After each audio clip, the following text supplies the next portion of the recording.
All right. The football news is Zachary Franklin has committed to Illinois. Joey, we've been waiting on this. Zachary took his time with the process, was quiet throughout the process.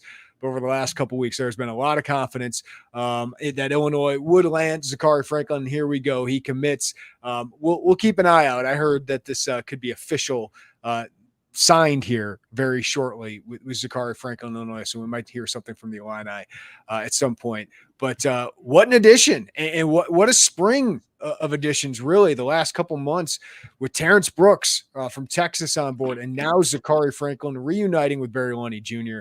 Franklin did not have a huge year at Ole Miss, but he was one of the most hyped transfers of last year's offseason after his great career at UTSA, which included 3,300 yards, 40-something touchdown, 37 touchdowns. Only played in 4 games, got injured. Of course, Ole Miss is loaded with wide receivers. He decided to redshirt so he'd have one more year of eligibility. And it makes sense. We've said it all along. It makes sense for him to come back with Barry Lunney after what they did together at UTSA, Joey. So what do you think of this addition for Illinois and what it means for the 2024 season as Franklin has his final year of eligibility this year? I think finally, because it has felt like it's been trending this way for a little bit, Jeremy. And as you mentioned, it made sense that the best years of his college career came with Barry Lunney as his offensive coordinator. That he understands Lunney understands him. The system is a perfect match. It truly was a perfect match. And you go into 2024 with a no doubt number one wide receiver. And you could make an argument that Pat Bryant is also a number one Big Ten wide receiver. And having two is more than Illinois could say for some time.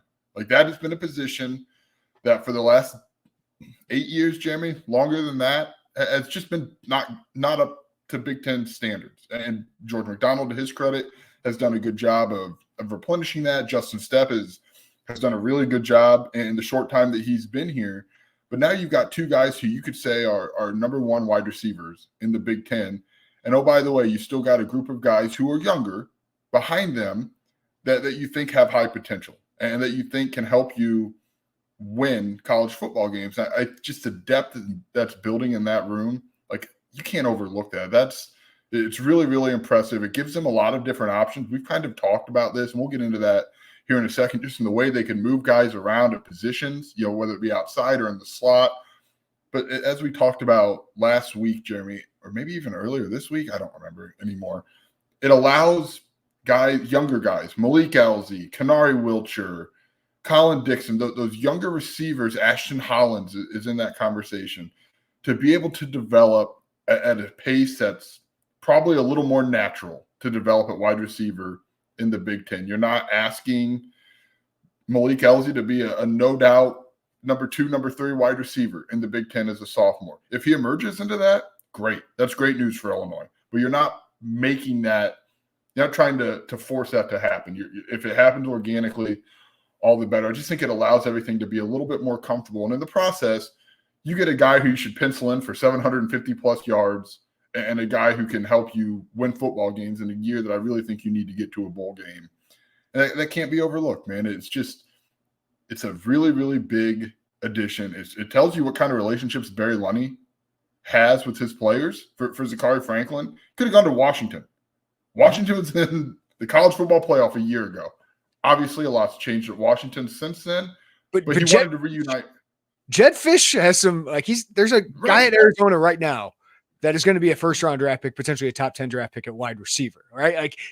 He's had a really great passing offenses as well, and just the program prestige of Washington, which I think was your point of they just were in the national championship game. Like, you beat them out. Yeah. Yeah, that's huge. And for Zachary Franklin to trust his final year of his career with Barry Lunney, with Justin Stepp at Illinois, I think it's a good selling point for your program, right? It looks good now, and I think he's probably going to be good. As long as he's healthy, he's been productive enough in college for me to think he's going to be a good wide receiver for Illinois. It's going to help you in the long term too, because I think you'll probably be able to develop him and help him put himself in a position to be where he wants to go. Sometimes when we come out here, Joey, and we're talking about a transfer like a J.C. Davis, I feel like I need to hype him up because Illinois fans maybe haven't seen him. Well, I maybe went into the film room and watched him a little bit. I know Illinois fans know what Zachary Franklin can do. I mean, he crushed them a couple years ago. He and Barry Lunny, when UTSA came here and stole Illinois' game, he was dominant. What do you have? 10 catches, 150 yards, and a touchdown. And it just felt like, how is this guy continually getting open? There were some defensive issues that Illinois had in that game, Sure. but they kept going to it. Zachary kept getting open, kept making the catch, kept making plays. And I know Illinois fans know what he brings. And in this offense, Barry Lunny runs a lot of RPO. I think you can run more of that because you have Pat Bryant, because you have Zachary Franklin, now Malik Elzy. These are big physical receivers like Casey Washington, and Pat Bryant got that going a little bit more last year. But I think you're going to be going more through those guys than a slot guy like Isaiah Williams, where you got to find creative ways to kind of get him open. These guys can get open. They can create space with their size, their physicality, their route running. And Zachari's 6'1", 185. Like, that's good size. It's not elite size. I would say he runs in the 4.5, so it's good speed. And he can get over the top of people, but it's not like elite speed. So I don't know if he's like physically which is why he was at UTSA, maybe not at Texas, right? Coming out of high school, but he's so crafty. He's such a good route runner. He's got such great hands, and then he can create plays after the catch, make contested catches. And he's just got a lot of moxie to him. So I think it's a phenomenal ad. And we brought this up earlier in the week when we did talk about the possibility. How well is Luke Altmaier set up for success now? Like, you have, speaking with people around Illinois again, they feel really good about this offensive line, that even if one guy struggles, they got another guy or two more guys that can come in and compete and do well for them. Like, they got an 8 deep offensive line. So if they do have injuries or somebody has performance issues, like, they can replace that, unlike last year. And they got a guy in JC Davis that they feel can really protect Luke Altmaier's blind side. They have a talented running backs. They got to stay healthy. We know that. I don't expect those injury issues again. But Caden Fagan, Aiden Lawfrey, I know Illinois is excited about. You got tight ends that can catch the ball. You brought those in with Cole Rusk and Carson Goda, along with some physical guys as well. And now I really do think you have one of the best pair of wide receivers in the Big Ten. I don't know if they're like top 100 draft picks, but I feel like Pat Bryant and Zachary Franklin are going to be in NFL camps next year at this time. Pat Bryant has over 1,000 yards and 9 touchdowns over the last 2 years. Zachary Franklin, I know he hasn't proven at the Power 4 level. He showed it against a pretty good Illinois defense a couple years ago. So, and a pretty good secondary a couple years ago. So you had those guys. And then, as you said, Malik Elzy, like, there's not going to be as much pressure on him, and those growing pains won't be as amplified. And now he might have the third corner guarding him, or the third corner is guarding Zachary Franklin or Pat Bryant now. Those slot receivers, they got to earn their playing time, because we can put Pat Bryant in the slot. We can put Zachary Franklin in the slot to get a matchup issue. But Luke Altmaier he's got weapons. Like, this is a real Big Ten offense with a coordinator ending year 3 after a good, especially end of year 2. I think there's a ton of excitement about what this offense can do. And Zachary Franklin, just wide receiver, was kind of a exciting yet unknown, like the variance of wide receiver between what I thought it could be on the positive side, but also, man, what if that struggles? That could really hold back the offense. With Franklin and Bryant now there, I feel like the floor has raised significantly with this addition. I agree. Illinois wanted to add, now ultimately they got Zachary Franklin, who was the top of the market type of guy, but they wanted to add experience at wide receiver, because after you got past Pat Bryant, really Hank Beatty, who's probably played, as many snaps as any other wide receiver, unless I'm drawing a blank, and I don't believe that I am. Like, it was a young room, and you're right, there was a lot of variances. So you get a guy who's played a ton. Go ahead. I see you. Can I give you a stat? Outside of Pat Bryant, all the other receivers, Ashton Hollins, Colin Dixon, Alex Kapka-Jones, Kanari Wilcher, Hank Beatty, Mario Sanders, all those guys combined, 334 snaps at this level, 26 receptions, 277 receiving yards. Who leads the snaps there? Is it Hank Beatty or Ashton Hollins? I think it's Hank Beatty with like 105 or 150 or something like that. Zachary Franklin had 266 career receptions, 3,400 yards, 38 touchdowns. Yeah, it's huge to raise the floor and the ceiling. Like, not every addition immediately raises both, right? Like, you get JC Davis, and that maybe he's not the Melvin Priestley raises the floor, right? I'm not going to get lost in it. Like, how many wins is Zakhari Franklin worth? I don't know, right? I mean, over the course of 12 games, is he worth a win? Could be. Could be, right? Like, he could be, especially when you still don't know how those defensive backs, how that's all going to play out. You might need to put up some points at Illinois.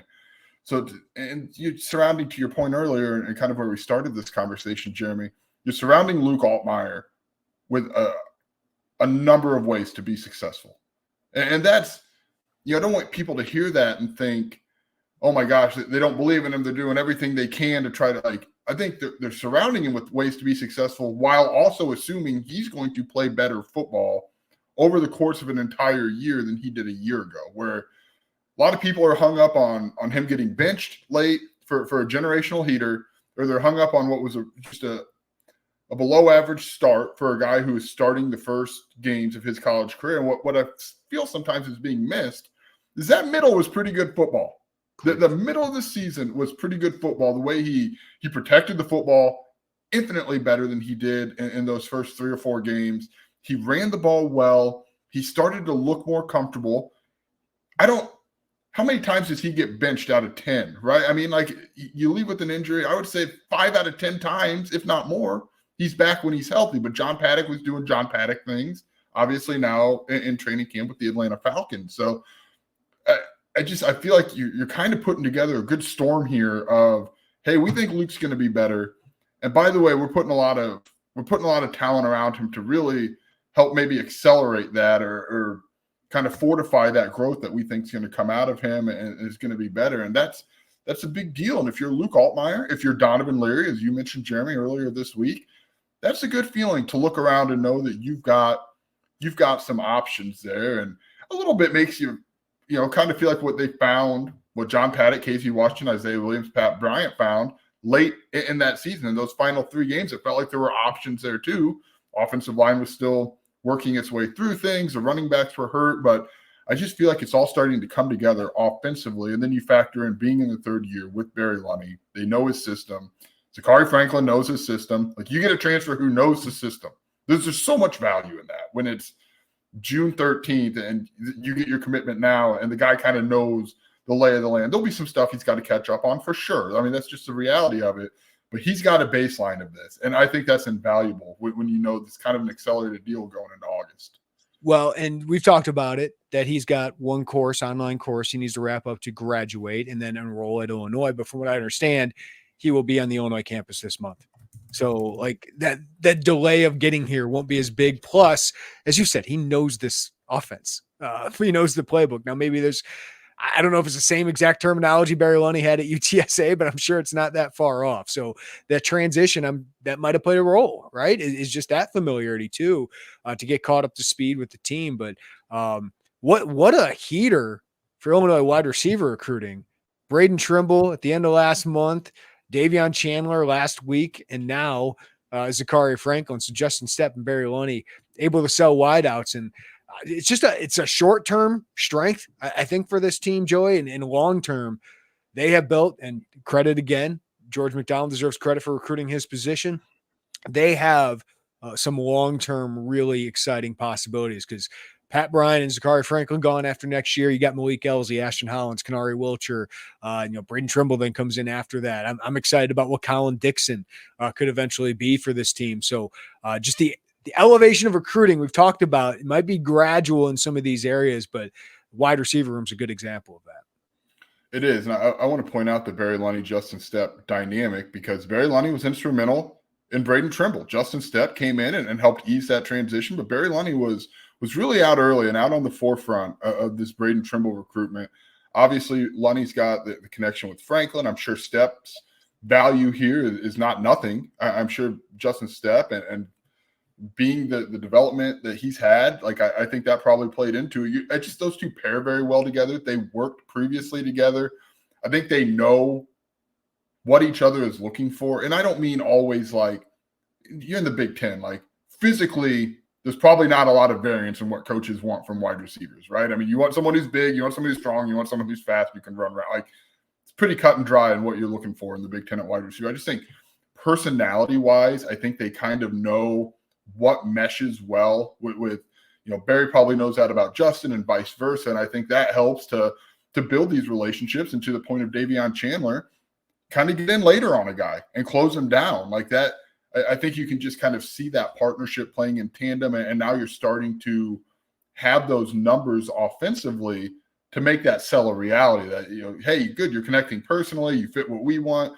Well, look, we can help you too. And this is what we can do with wide receivers. I think that's starting to really come to light at Illinois. It's starting to really blossom into something.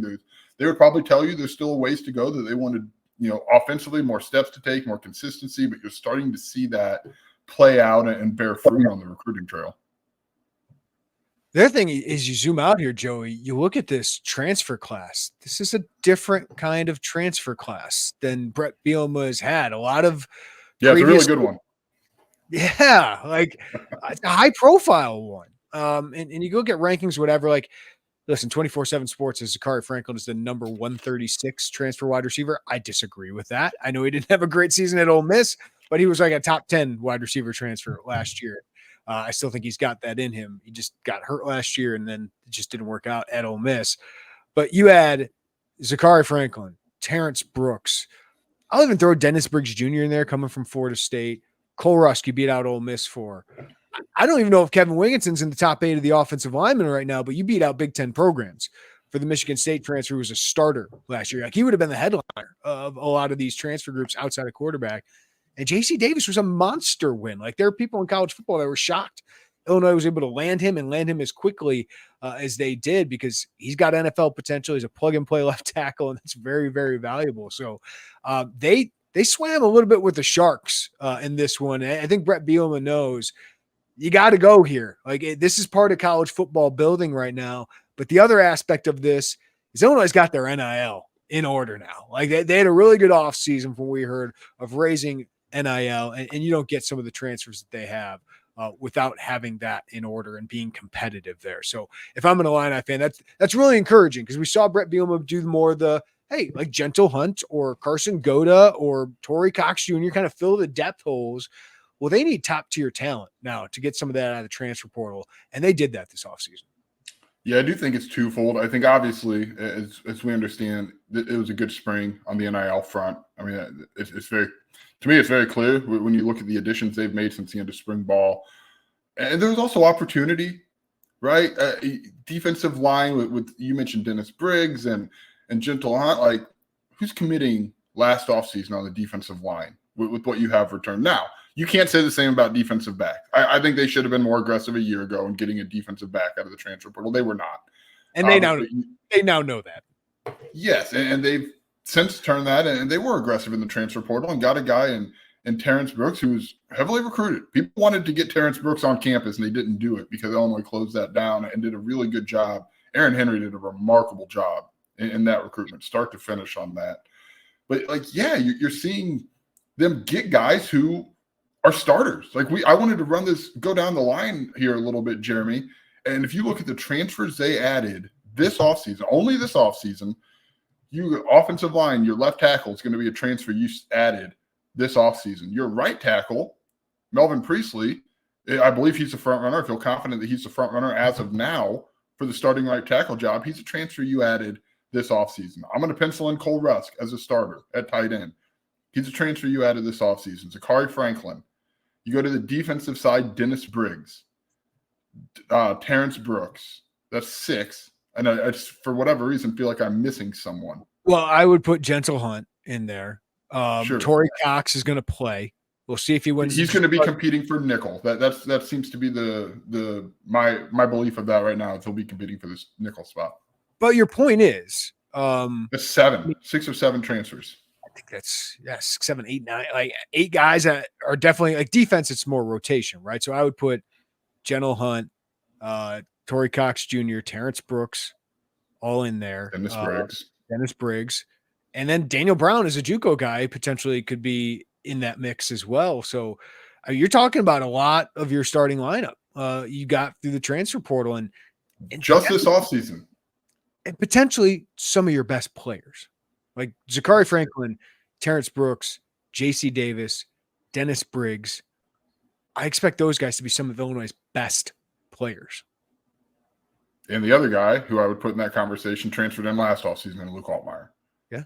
So like I understand if you're a fan, and especially the last few off seasons outside of quarterbacks, and you're seeing all of these teams just load up on transfers, and you're kind of getting the, hey, wait a minute, why not? Why is that? Like, I understand any angst, but if you zoom out a little bit and look, especially after this offseason, they've been active, they've been aggressive this offseason in the portal and bringing in guys who are going to plug and play immediately. And to your point, are probably going to be some of the best players. And yes, their NIL got better. We know that.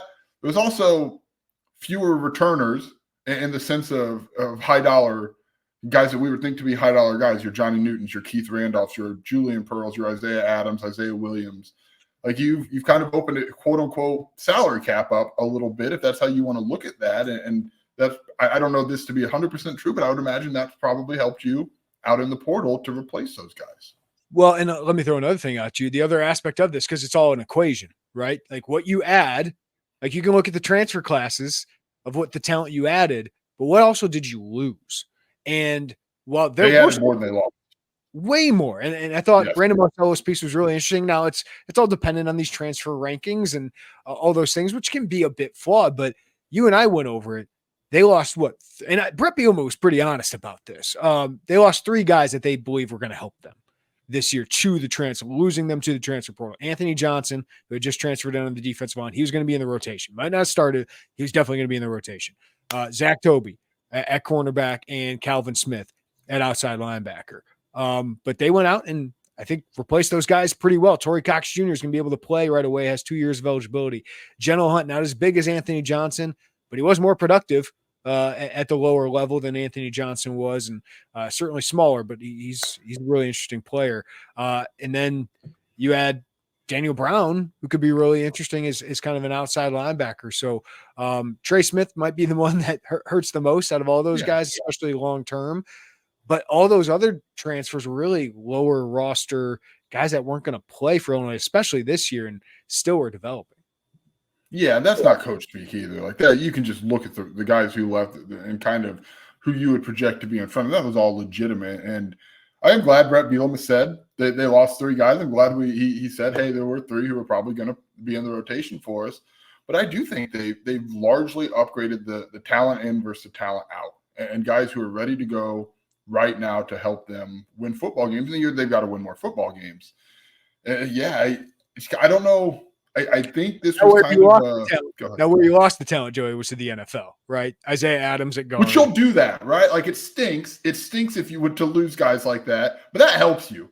In the big picture, losing guys to the NFL, probably maybe not immediately. I don't know that right now it helps them on the defensive line, but it helps you the image of your program, and it helps your pitch when you go out there and talk to guys who you'd like to come in and replace those guys.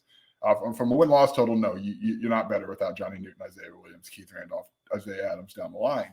But it's good. You need to graduate guys to the NFL. You do. And to do that, ideally you replace them with guys who you've sold on graduating them to the NFL. And that's kind of how this thing moves along a little bit here. So, yeah, that's a good point, Jeremy, that these roster spots came open by some roster churn at the bottom. And Illinois hadn't had a ton of that in the first couple of years. And as some of these recruiting classes settle in, see where things are shaking out, they want to play too. And I don't think Brett Bielema and his coaching staff were, it's just part of life. Like you want to go somewhere where you can play football. And I think they understood that.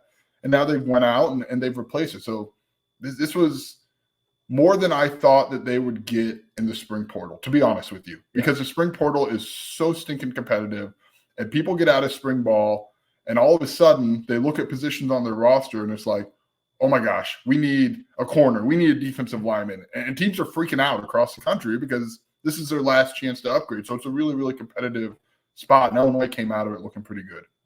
All right, Joey, I did a ranking of the transfers that would make the biggest impact on Illinois this season. My number 1 was J.C. Davis. My number 2 was Terrence Brooks. My number 3, Dennis Briggs Jr. Number 4, Melvin Priestley, which when he committed, I would not have had him that high, but he's got the starting right tackle job right now. Number 5 was Gentle Hunt. Number 6, Cole Rusk. Where would you put Zachary Franklin in there now? Well, it's somewhere in the top three. The Yes. top three is some combination of J.C. Davis, Terrence Brooks, and Zachary Franklin. I don't want to be like a prisoner of the moment. Like, number one. Of course, he's number one. But he's the all-time. He's the active career receiving yards leader in the NCAA who knows this offensive coordinator system is a darn talented football player. So I'd be hard-pressed to not slot him into number one. I'm sticking with my guy, J.C. Davis, just because offensive line, left tackle, such a premium position. And you already had Pat Bryant, Malik Elsie, I thought could make an impact. He certainly helps them. Terrence Brooks, I think, is a better NFL prospect just based on his physical tools, right? Yeah. But like Zachary Franklin's a more finished product. He just hasn't proven it at this level yet.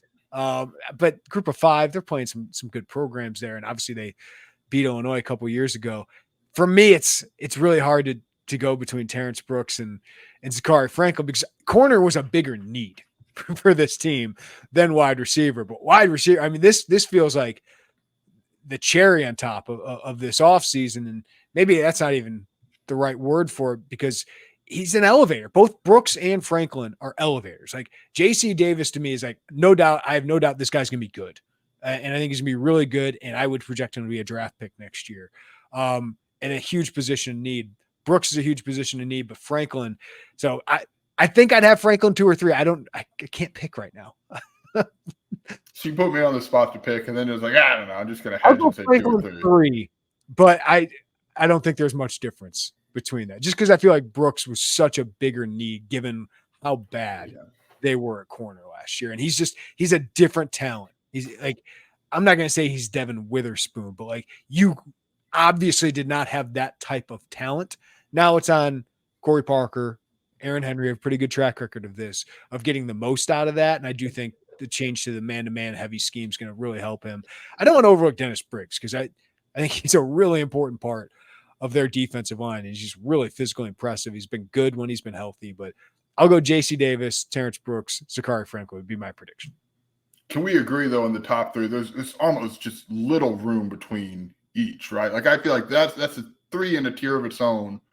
And it's just very, very, very little difference in terms of the magnitude of those 3 additions. And I think Dennis Briggs and Melvin Priestley would be in the next quote unquote tier, if that's how we want to look at this. I do want to talk really quickly, Jeremy, about what this could look like on the field for Illinois and how they can use what's now kind of a growing group of guys you'd like to see on the field. 2 guys, definitely, in Zachary Franklin and Pat Bryant, you need to see on the field and you need to produce. You have that other group of your Malik Elsies, your Kenari Wilchers, your Hank Beatties, your Ashton Hollinses. How does all that look? And we talked about it a little bit earlier in this week. I'm so interested to see, with no Isaiah Williams, with no 1,000-yard guy sitting in the slot, that you would be foolish to move out of there.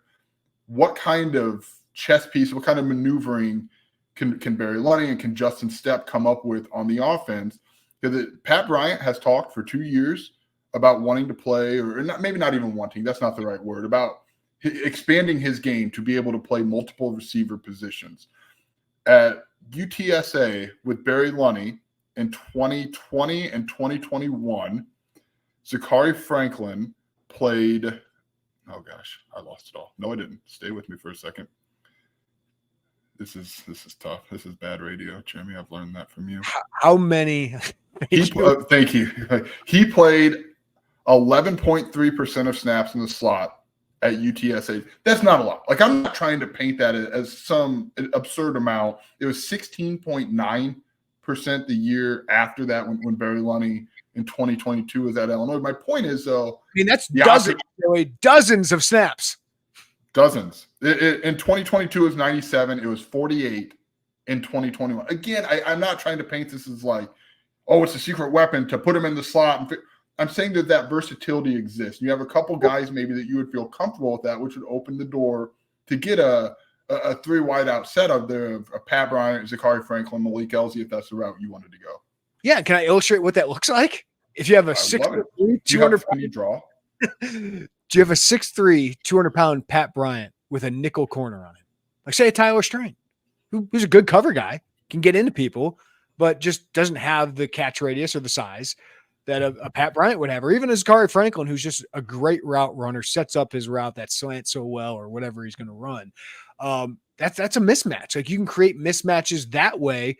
Think of it in the red zone, right? Especially, I think you're going to want to have Kadari Wilcher or Mario Sanders, that speed element out there. Maybe a Hank Beatty who's a little quicker and get out of his breaks, but you got more opportunities to put your best 11 on the field. And that could include a Malik Elzy with Franklin and with Bryant. And you can keep maybe those guys if Elzy's good right away, right? Like, if he's good and finds consistency, Pat Bryant can take a series off. Zachary Franklin can take a series off, and you're fresher as the game goes along. So those are all good things. As we've talked about before, like, gives you more options, gives you more talent, gives you more competition. That's all a good thing for the program. It's a good thing. And look, hey, let's be honest. This spring, in terms of the two big marquee additions, that's what we'll call Brooks and Franklin, because I think that's fair. It's been a good look for your program. It has for people around college football. And you can go back to the winner, as you mentioned, people around there saying, how did Illinois get J.C. Davis? How did Illinois get Terrence Brooks? How did Illinois – like, it's a good look to get those guys. And for those guys to say, they got me because X, or they got me because Y, and that's development. That's, an understanding of how to get me to the next level. You want high-profile guys to come to your program. And when you get those guys, like, yeah, man, that looks good around to whether it be recruits or just people observing college football. Like, it gets headlines, good headlines like that.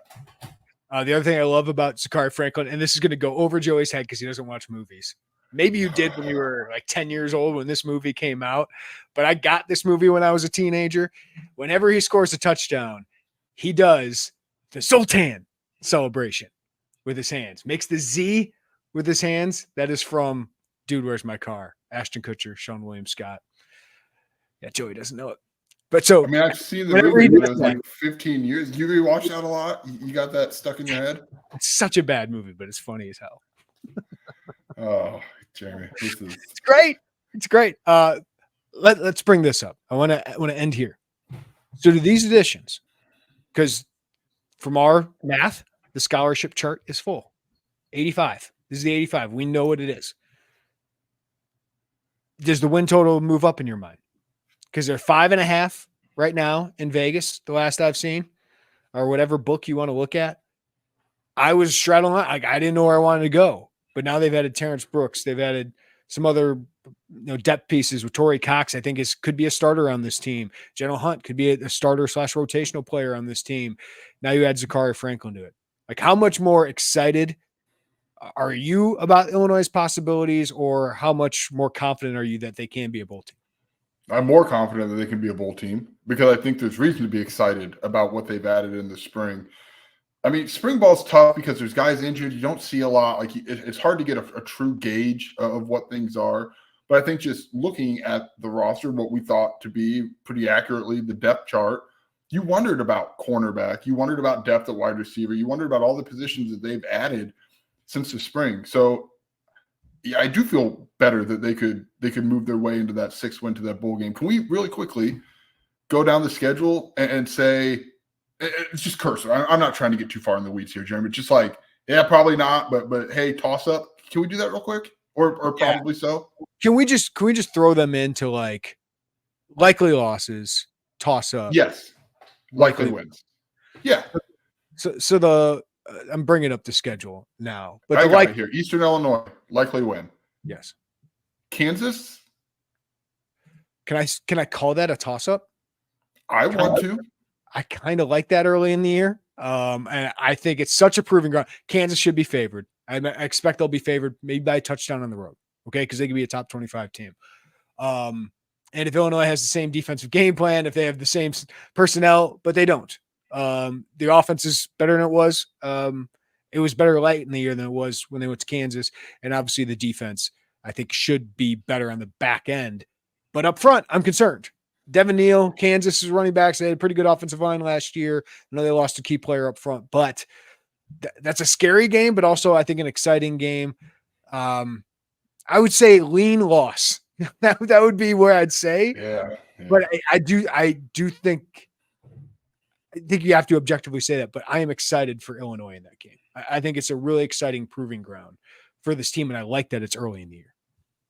You know that I'm a known quitter, and I already want to quit this exercise because I feel like we could sit here and talk for 15 more minutes about it. But and we can't. We can still continue if you'd like. I guess my broader point is, I'll be quicker. I feel like I know. No, I'm not saying. I'm usually the one like, dude, come on now, let's get this moving here. We'll go through it. That's fine. I just feel like my point is some of those likely losses have flipped into toss-ups because you've added two guys at premium positions who can impact football games quickly, right? So let's go through it. Central Michigan, we don't need to go into that. That's likely win. Nebraska. Toss-up. Penn State likely loss at Penn State. Fair? Yes, with an Someone's outside. Someone's going to say 9 overtime. If you want an upset special, that might be the one. Sure. Purdue? I'm going to say lean win. It's time. Okay. It's time to beat Purdue. Yes. Michigan, likely loss. Move it along. Oregon, likely loss. Move it along. I would say at Oregon concerns me way more than that Michigan game. Like Oregon, I just have no expectation for Illinois. Michigan with the coaching change, with the 100-year anniversary. But yes, likely loss. Minnesota. Brett Bielema owns PJ Fleck at this point, so I'm going to say likely win. Yeah. Michigan State. Turnover, right? That's a hard one. Staff, I'd lean win. At Rutgers. Sneaky hard game. Why? Okay. What's that? What's that like? Likely win, lean win. At Northwestern. Toss up. But how many of those do you feel like these two additions changed your thought of? If I were to, I lean win against Northwestern because I just kind of like your talent more. Rutgers, I still have huge questions about their quarterback, right? Like they're more physical. They have a better line play. Like Greg Schiano's like kind of doing what Bielema's doing, just bringing respectable, competitive, a little bit more competitive football. And they're out of the East, which should help them. But yeah, it's on the road, and Illinois still needs to earn my trust. But if I'm filling out the schedule right now, I would probably have those last 4 games, if they're healthy, like for the most part, relatively healthy, I'd probably pick them to win 3. Probably puts them in a bowl. So yeah, I'd probably put them in a bowl right now. I feel way more optimistic of what they've done, like after what they've done the last month. For sure. Adding the transfers and even Gentle Hunt and Torrey Cox. Like, I think Torrey Cox was an underrated addition just for depth reasons and experience reasons. So, yeah, I would probably lean more optimistically that this is a bowl team. I don't. Would you have said that after spring? No. Because I still had huge questions about the secondary. And if Terrence Brooks is just a quality Big Ten starter, right? And Torrey Cox makes everyone else better. Xavier Scott's healthy. Matthew Bailey's healthy. Miles Scott takes another. Like, I think secondary could take a huge leap this year. I'm just still concerned about, can the defensive front stop the run? Like, as much as anything, even more than the pass rush, can they stop the run? And I think that's up to the coaching staff to make some adjustments. And I expect those to be made. But yeah, it feels like a deeper roster, Joey. It's just there's unknowns of, you don't have a Johnny Newton. You don't have a Devin Witherspoon. Don't have a Sidney Brown that you know of quite yet. Or Isaiah Williams, right? Like, we got to bring him up too. Yeah, I would say, I don't know this is a fair comparison, so I don't want to get too far. Like, entering 2022, I don't know that you knew you had good play. You knew that the defensive backs who got drafted were good. You knew Johnny and Keith were good. But they hadn't quite, entering that season, they hadn't quite hit that plateau of like, dang, Devin Witherspoon's a first-round draft pick. Dang, Sidney Brown, Quan Martin are no doubt top 3 round draft picks. Like, they obviously got there, and they had been productive college football players to that point. I'm not trying to say like, hey, look out, 5 guys from this defense are going to step into that, but like, there's been a little bit of unknown before with Brett Bielema, with guys who had experience, who had played a decent bit of college football, and some of these transfers would fall into that category. And they developed them there. So I think that's on them to help these transfers reach the levels that they want to reach, and that Illinois brought them in there to reach. Now, I don't think it's wholly unheard of to say, yeah, Terrence Brooks should be a guy who is the next draft pick, the next high-round draft pick at Illinois, a defensive back, or period. You brought him in to do that. He came here to do that. Like, that's very reasonable. I tell you what, both the floor and the ceiling have definitely gone up. Like I thought the spectrum after spring ball was like Illinois could be a 3-win team at the very worst, and maybe a 7-win team at the very best if everything broke their way. Now I feel like 5 wins would be like the low mark for me, I agree. and like 8 wins would be the high mark for me. Like that's how much more like it is. Like I expect Brett Bielema to be competitive, and I would have expected that regardless. But I just feel like they've significantly raised the floor, and I do think the ceiling has risen a little bit here. We're sitting here talking in my brain. I'm like, what are we missing? Are we being too in the moment, right? Are we just reacting to these two big transfers? And I'm really trying to filter through all of that. And then I look, I've got half my screen.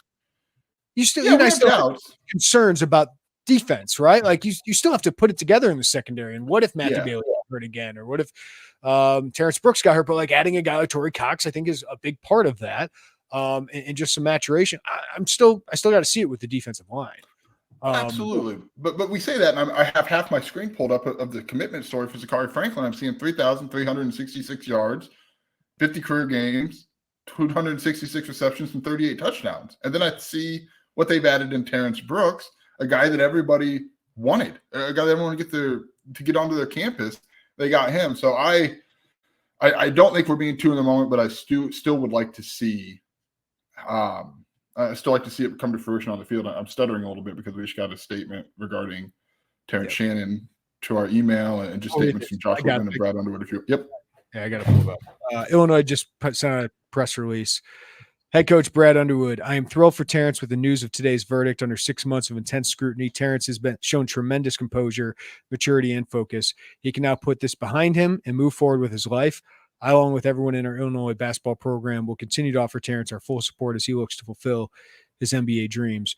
Josh Whitman, all of us who know and care about Terrence breathed a tremendous sigh of relief with the announcement of today's not guilty verdict. This has been a very serious and unfortunate situation for all parties involved, and I'm happy for Terrence that it has been resolved and his name has been cleared. We look forward to cheering for him as he begins his NBA journey. So we tried for 10 minutes to say what Josh Whitman just said in 4 sentences. I'm happy Terrence Shannon can move forward. I am. And I hope like hell he hears his name called in the first round in Absolutely. 2 weeks in the NBA draft. Got anything else with the football side of this thing, Joey? We know we got another big official visitor weekend, or a couple this week, and then they'll have a couple more. We'll have all of that at IlliniInquirer.com. But a good start to the class. We've got some thoughts and buzz where they sit with some of their other targets, but today was a Zachary Franklin pod, and what a big addition! Like just what a big couple additions here to round out the roster for Illinois football. And I think for Illini fans, these are the kind of additions, and Illinois knows this, that's going to get this. It's going to get this fan base enthused after what happened last year, right? Like I think more people are going to be interested in training camp and Big Ten media days and buying tickets, most importantly, which Josh Whitman plugged on this podcast like 2 months ago because they need to get people enthused about this football program. And while we can talk about how they've gotten better, they're improving. It was disappointing to go 5-7 and miss a bowl game last year. I don't know if it's a huge setback, but it certainly was not a step forward. It felt like 2 steps forward in 2022 and 1 step back in 2023. But there has been progress with this program, and additions like this, Zachary Franklin and Terrence Brooks and JC Davis and all these guys, gives you hope that like Illinois can actually compete, in this Big Ten moving forward if you can add talent like this. I'll close it out with this because I agree with all of that. And to your point from earlier, you expect, we'll probably see an official signing of Zachary Franklin sooner rather than later. And that's how you kind of know that they know what they've got here, because Brett Bielema, traditionally when they got transfers, they don't say anything until classes are enrolled and they're in school, right? And they're out of the portal, quote unquote, and they're in the program. Terrence Brooks got a statement that he signed a Big Ten tender financial agreement probably a few hours before he really started that summer workouts. Like they know these are big deals. They know these move the needle in terms of interest, in terms of what their product is on the football field. They're embracing that, and they should, because they worked really hard to get Terrence Brooks. They worked very, very hard to get him. And they worked, I would assume, very, very hard. In fact, I know they worked very, very hard to get Zachary Franklin. Yep. Like you worked hard, celebrate those wins because they're big wins and they're wins that'll matter a lot in the fall. All right, that's all I got. That's a big news day for Illinois athletics. Thank you for listening to the Illini Inquirer podcast. Give us a follow, rating, review wherever you get your podcast. If you're watching us on YouTube, we appreciate you guys. Hit that like button, subscribe to us, hit the notifications bell as well. We'll be back with whatever news is back. But Joey, is it now time for an actual off season? Like, do we get that now? Oh yeah, we got Will Riley coming up. Will Riley got a little bit of availability, and then we got to take advantage of July, Warner. We gotta hit the road, take some vacation time. I would say time off, and now I got to sit here tonight and write more football recruiting stuff. So it's yeah, I gotta. You do. I probably should too. But good luck with that. Yeah, appreciate you. Everybody have a great day. Take care of each other. We'll talk to you next time right here on the Illini Inquirer podcast.